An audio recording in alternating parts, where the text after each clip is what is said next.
Guyyaa tokkollee maqaa abbaa koo badiidhaan dhoofteen beektu. Erga nu gatee badee kunoo waggaan lammaffaasaa dheengadda darbe.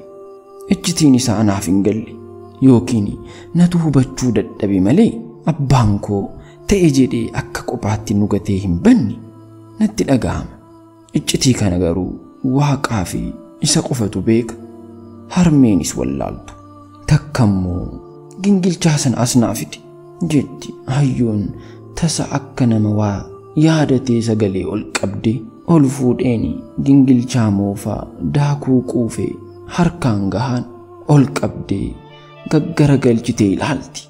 Bitaaf mirga cinaa gingilchaa dabareedhaan tam gootee dhoofti. Turteesii akkas jechuudhaan dubbii ishee mi'aawaa sana jalqabdi. Ilaa yaa abdii koo kottu as siqme naan jetti. Gingilchaa harkaan qabdee natti as qabaa ittan siqa. Gurra koon saaqa. Argitee gingilchaa kana? Iccitii waaqa gurraachaati kun bara. Harka namaatiin tolfame malee gingilchaanii dhugaa dhoksaa uumamaati. Argi qaawwasaa wal duraa duubaan tarree galee jiru. Kan ta'uu fi kan hin taane addaan baasuu fi akka gargaarutti kalaqame. Qaawwi tokko bal'atee yoo tokko dhibbate rakkoodha. Xaafii fi abaqii walitti makuu jalqaba. Yeroo sana huba waliin nu nyaachisa. Wanti dachee kan irratti kalaqame hundi gingilchaa malee badii fida. Gaarii fi yaraa addaan baasuun nama dhiba. Yeroon gingilchaadha. Suuta suutaan gingilchee gaarii fi yaraa addaan baasa.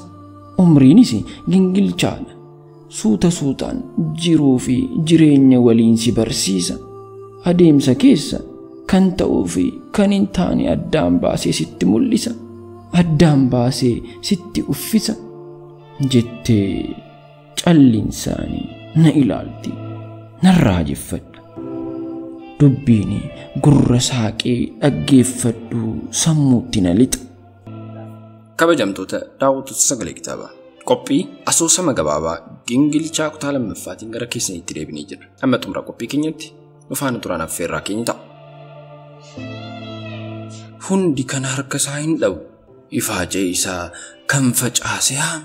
Kan dhoksaan jibbis ifatti jibbamaa ta'a.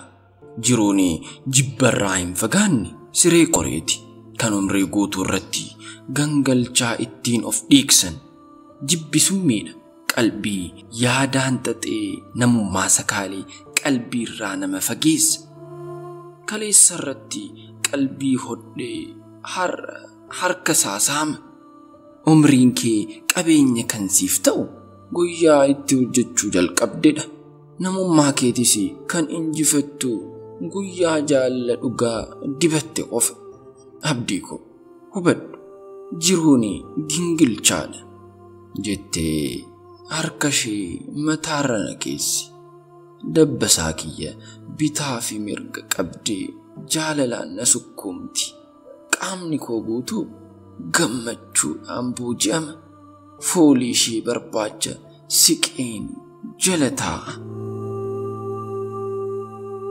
Ilaa yaa abdii koo taa'anii jiruu komachuun ciisanii barii abdachuun of jibbanii of ta'uu dhama'uun dhaabbatanii waa qabuuf hiixachuun kan qaban dagatanii kan hin qabne halkaniif guyyaa hawwuun akka bishaanii ibidda sodaatee taa'uudha. Kana amaleeffachuun sammuun jaamuudha. Harkarraa qabnu osoo ittiin hin fayyadamin abdii boriitiin raatoofna.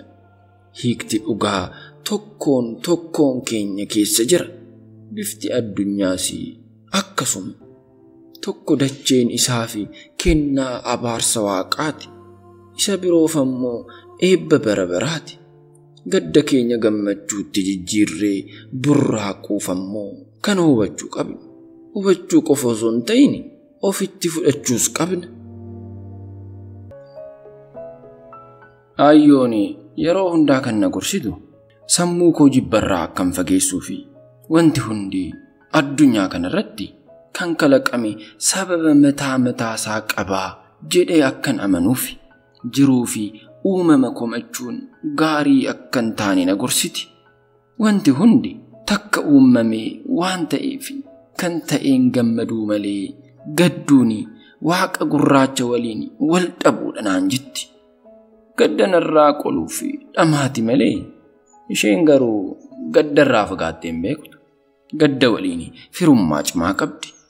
Rakkoon nama madeessee darbe hundi godaannisni isaa umrii guutuu nama faana qajeelaa yoo dagatan seenaa ta'a. Yeroo yaadatan garuu dhukkuba onnee dhiigsudha. Harmeen godaannisa isheetiin onnee dhiigdee gaddaan aaddi. Anis of keessa dhokseen isheef gadda.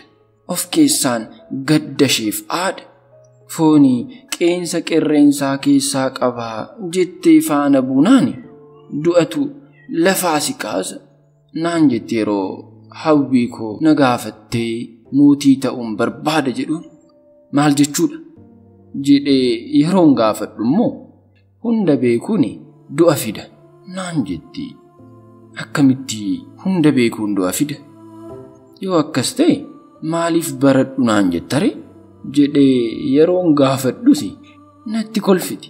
Ilmee koo yaa abdii, hawwiin ilmoo namaa daangaa qabatee hin beeku.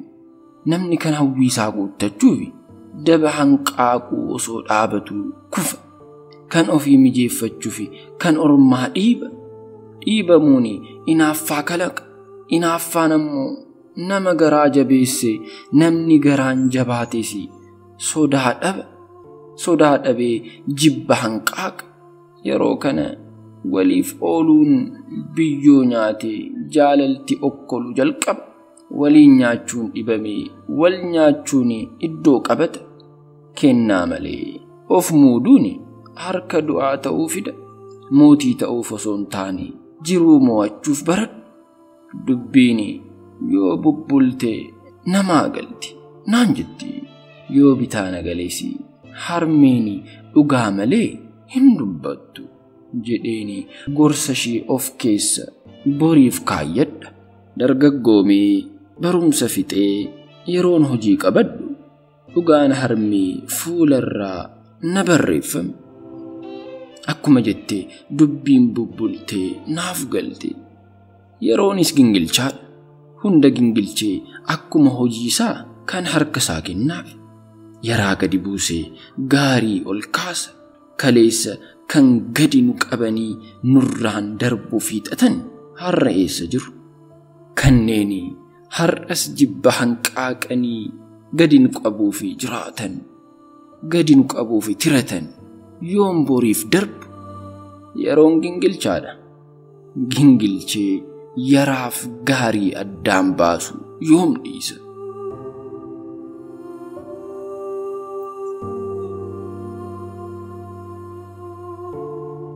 Guyyoonni ji'atti, ji'oottan waggootatti qaari'anii walirratti tuulaman.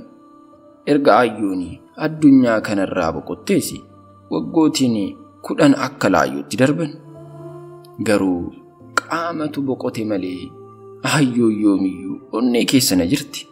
Guyyaa jiruun natti bitaachee waameen haasaan akka ishee bara lubbuun jirtutti ekir dubbistuu bira osoo hin dhaqiin yeroon ishee waamu battalumatti na cinaa dhaabbatti.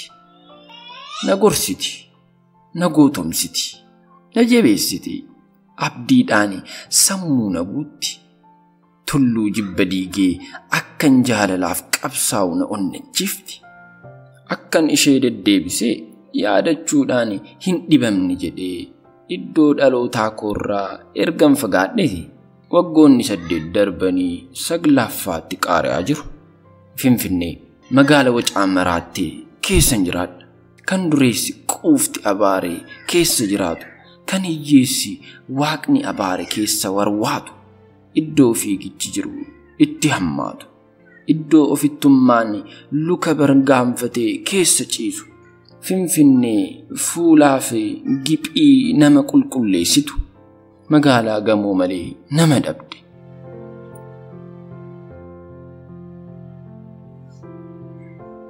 Abbaan koo biyya Sudaanitti haadha warraa biroo waliin jireenya akka godhatee fi ijoollees akka horate namoota irraa dhaga'een ture.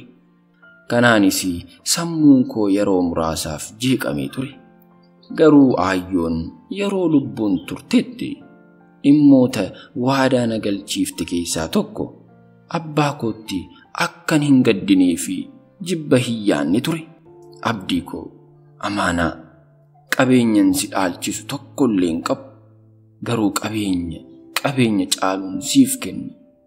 Jaalala dhugaa, dhiifama dhugaa, jaalala dhugaaf jiraatanii dhugaatti darbuun si dhaalchisa. Abbaan kee hedduu si jaallata. Humna isaatii ol ta'eeti malee nu gatee deemuu barbaadeeti miti.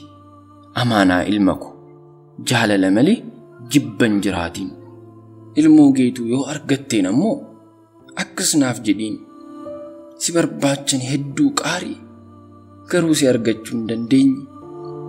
Akkan geetuu koo isa dugdatti baadhee guddiseettan si jaalla. Ittiin naaf jedhii amaanaa fudhu gingilchaa kanas. Yeroo na yaadatu akka gorsa koo of keessaa hin dhabne mana keetti fannifadhu. Gingilchitu malee nyaatiin hubaatu hudhee si ajjeesaatii. Gingilchitu malee hin murteessin gaabbiitu gubee si fixaatii. Abdii koo amaanaa yookaan yoo galmaan gahatte kan siin jedheen yoo jiraatte haati tiyya duutee hin jedhin. Milkooftuu natu si faana jira. Yoo kufte garuu guyyaa sanan si jalaa du'a. Amaanaa jettee na eebbistee yeroo dhumaatiif guyyaa na dhungattee yoomiyyuu hin dagadhu. Tiruun bultee lafee taate. Aayyoon kan naan jettu dhugaa turte. Abbaan kee si jaallata. Gaaf tokko si barbaacha bakka jirtu dhufa naan jetti. Barri darbus akkuma jettee abbaan kiyya Finfinneetti na barbaacha dhufe. Mana koo barbaacha hedduu akka rakkate natti himee intala diimtuu takka waliin dhufee wal na barsiise. Hawwii jedhamti naan jedhe. Hawwii geetu. Rifadheen ija raajiitiin ija keessa ilaalee naman dhiyootti beekusee garuu eessatti akka ta'e hin yaadan. Rifadheen waanan ta'u wallaalu waanan dhaga'e amanuu hin dandeenye. Hin barbaannis raajii natti ta'e. Akkamitti kun ta'uu danda'a?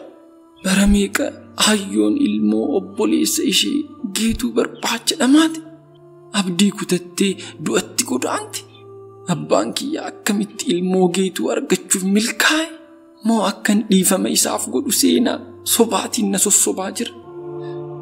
Bakkuman dhaabbatti daqiiqaawwan muraasaatiif wal duraa duubaan darbe. Waanan aayyoo argadhe natti fakkaate. Abbaa koo darbeen hawwiitti marame. Hawwiin abjuu bara dheeraa addeetiyyaati. Gubaa'ee addoo harmeetiyyaa du'aan mo'amtee iddoo bootuu obboleessa ishee geetuuti.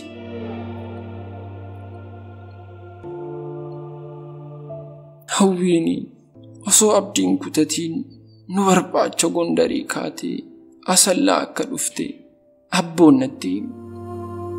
Osoo aayyoon lubbuun jiraatte kana argite. Wayyoo gammachuu harmee gaafa sana. Idaa gammachuunis dhugaa nama maraacha. Gammachuun maraadhe.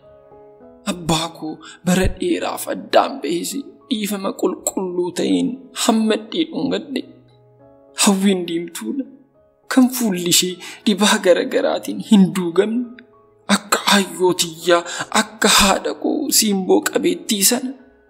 Erga taa'anii muraasa tattaabannee booda quuqa garaa koo na keessa deddeebi'u tokkoon tasa malaase. Abbaa kiyya dheebuu yaaddootiin ija keessa na ilaalutti garagaleen gaafadhe. Bara rakkoo, bara deegaa maaliif nu gattee badde abbaa? Isiniif jedheetan ture. Jiruu keessaniif hin jiruu dhabde. Attamitti jiruu keenyaaf jiruu dhabda?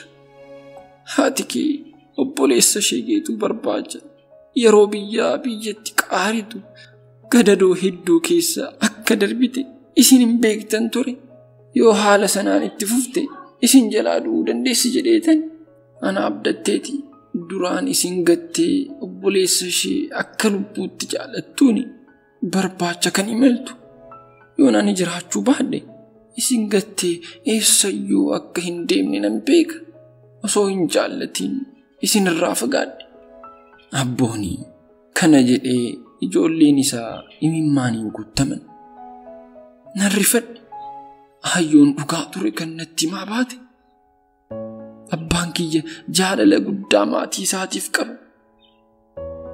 Biyyarraa fagaadhee Sudaan Kaartuum keessan ture. Du'a haadha keessi achittan dhagee. Waa'ee keessan osoo hin dhagayin halkan naaf hin bari'u ture. Waggaa 3 durasii intalti geetuu asallaatti haadha kee barbaacha dhuftee akka rakkachaa jirtuun dhagee. Dura yeroo hawwiin dhuftu akka firaatti kan ufitti qabatee ture quxusuu geetuu ture. Dajanee garuu dajaniini hawwii akka alagaatti jiraachise. Humna ishee akka hojjettuu manaatti duguugee nyaate. Namummaa dhabamsiiseen manaayis ari'een.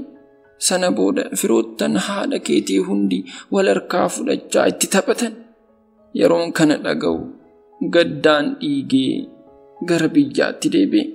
Lafeen harmee kee na waraana. Hawwii amma ilaaltusi gadadoo kana hunda keessa baasee akka wal bartan jedheen fide. Jedhee abbooni imimmaan fuularraa of irraa lolaase. Abbaa koo waliin yeroo duraatiif haala kanaan wal bare. Imimmaan isaa keessatti abdii fi hawwii harmee kun arge. Abdii harmee yeroo jiraachuu jalqabu akka gahinatti dhaga'an. Rakkattus, dhabdee beeloftus, dhibamtee kuftus, jibbamtus, cabdee okkoltus, gufuudhaan weeraramtee akka taatu dhabdusi. Onnee keessaa gaarummaa hin dhabin. Jaalala malee jibbaaf hin bitamin. Harkan kennatiin abdii koo gaarummaa kee malee yarummaa namaan jiraati. Jaalala malee jibban dhaliin amaanaa gorsi harmee dhiiga keessa na deema. Ol jennaan ijji gingilchaa moofaa fannifamee irra na bu'a. Addunyaa huba hedduun guutamte keessa gingilchaa malee jiraachuun guyyaa adiin dukkanaa'u jetti. Hayyoon dhugaadha, gingilchaadha, dagaleen jiru. Kabajamtoota daawwattoota Sagalee Kitaabaa. Asoosama gabaabaa Gingilchaa jedhu asuma irratti xumurra. Barreessitoonni asoosama kanaa Tasfaayee Ayyalaa fi Iddoosaa Kabbadaadha. Kitaaba Odaa Jala jedhu irraa kan fudhatamedha. Kabajamtoota daawwattoota Sagalee Kitaabaa. Wanta gaarii irraa barattu jennee abdanna. Akka itti bohaartanis abdii guddaa qabna. Viidiyoo keenya yoo jaalattan like, share, subscribe gochuu keessan kan daganne. Isin jaalanna. Horaa bulaa. Kun Sagalee Kitaabaati.